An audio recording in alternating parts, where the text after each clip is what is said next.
અરવલ્લી જિલ્લામાં આવેલા મેઘરજનગરમાં ટેલિફોન એક્સચેન્જની બાજુમાં મુખ્ય રોડ પર આવેલા હિટાચી પેમેન્ટ સર્વિસ તાબાના એસબીઆઈના એટીએમમાં અજાણ્યા શખ્સોને ગેસ કટરથી કાપી એટીએમમાંથી પૈસા ભરેલું બોક્સ લઈ ચોરગેંગ ફરાર થઈ ગઈ હતી।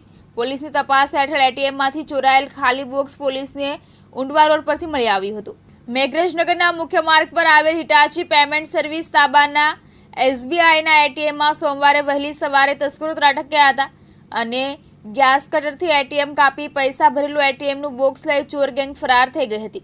જે ઘટનામાં હિટાચી પેમેન્ટ સર્વિસના ચેનલ એક્ઝિક્યુટિવ મેઘરજ પોલીસમાં રૂપિયા 13,27,000ની ચોરીની ફરિયાદ નોંધાવતા પોલીસની તપાસ દરમિયાન ઉંડવા રોડ પરથી ગેસ કટર મળી આવ્યું હતું।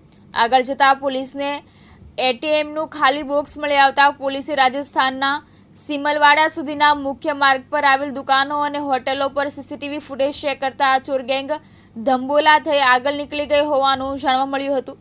તેમજ ચોરે ગેંગ પર પ્રાંતની હોવાના અણસાર મળ્યા હતા।